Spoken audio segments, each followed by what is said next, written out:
Then Khalid radiallahu anhu is sent to Yemen. This is before the Hajj of the Prophet ﷺ. And he spends 6 months in Yemen inviting the tribe of Hamdan to Islam.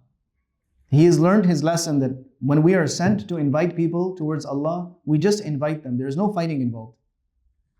So for 6 months he tried, and he is reporting everything back to the Prophet ﷺ. The Prophet ﷺ instructed him that you can come back, and anyone who wants to return with you can also come back. I'm sending Ali now. So Khalid radiallahu anhu returned, some men returned with him. Ali radiallahu anhu reaches there, he prays salat, and with him he has the letter of the Prophet ﷺ to the tribe of Hamdan. He reads out this letter to them and they all accept Islam. So the Prophet ﷺ was very happy. He said, Assalamu ala Hamdan.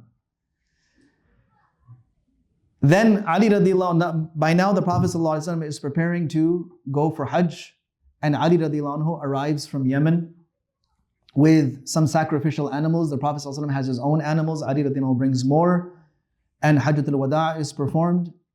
And after this, the Prophet ﷺ sends Khalid ibn Walid radiallahu anhu for one more mission, and this is to Najran. Now, there are a couple of incidents that we've missed. One is the very, very crucial Battle of Mutah.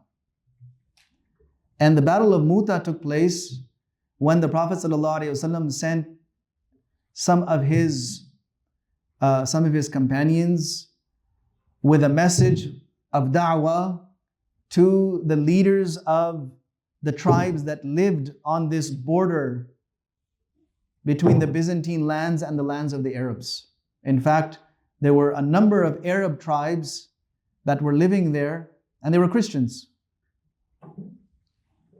The tribe of Ghassan, for example.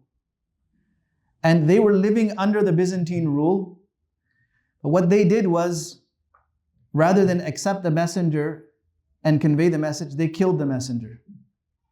And in response to this, the Prophet ﷺ sent an army which faced off with the Byzantine army at Mutah. The Sahaba were a few thousand, and the Byzantine army was, according to some accounts, it was perhaps 100,000. And it was a very, very fierce battle. The Prophet ﷺ had appointed Zayd ibn Haritha radiallahu anhu as the Amir. And his instructions were that if Zayd falls, then Ja'far will be the Amir, Ja'far ibn Abi Talib radiallahu anhu. And if Ja'far falls, then Abdullah ibn Rawaha will be the Amir. And if Abdullah ibn Rawaha falls, then the Muslims will select an Amir amongst themselves. So, as the battle raged, Zayd ibn Haritha radiallahu anhu was martyred. Ja'far ibn Abi Talib radiallahu anhu was martyred. Abdullah ibn Rawaha radiallahu anhu was martyred. And the Muslims suffered many, many casualties. And the Prophet ﷺ is receiving real-time updates through wahi that this is what's happening, and he's informing his companions. Zayd has fallen, Ja'far has fallen, Abdullah has fallen. And then one Sahabi grabbed the flag of the Muslims and he says, you need to select an Amir now. So everyone's eyes turned towards Khalid bin Walid radiallahu anhu. And they unanimously selected him as the general. Then Khalid radiallahu anhu strategically started carrying out attacks, but he saw that to win this battle or to continue in this battle simply means to have all of his companions butchered. Because the enemy wasn't just twice in size. They were exponentially greater than the Muslims. Maybe 10 times more, maybe more than that.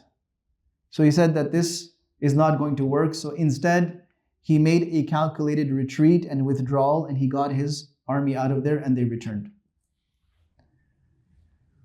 So this return of the companions, it was seen with mixed views. On one side, the family of Ja'far radiallahu anhu, Asma bint Umays being his wife, is, and that entire family, they are in a severe state of mourning. And the other families of the Muslims that had been martyred, they are in a severe state of mourning. And then they see Khalid bin Walid coming back with the army. Some people viewed this as a retreat and as a surrender. So they started rebuking them. That you people turned your backs from the battlefield. So the Prophet ﷺ said, no, they have not. People said, Antumul Fararun. You're the runaways. You're the people who fled from battle. The Prophet ﷺ said, no. Bal antumul karraruna insha'Allah. You are the ones who have retreated so that you can return. And when Khalid radiallahu anhu took the lead of the Muslims in that army, the Prophet ﷺ announced that a sword from the swords of Allah has now taken the helm. And this statement was heard and passed across everyone in Medina that the Prophet ﷺ has referred to Khalid bin Walid as the sword of Allah. So from that time onwards, this title stuck with him, Khalid Saifullah. In one hadith of Tirmidhi, the Prophet ﷺ said, Ni'ma Abdullahi Khalid, Saifun min suyufillah. He is a great slave of Allah, Khalid, and he is a sword of Allah subhanahu wa ta'ala.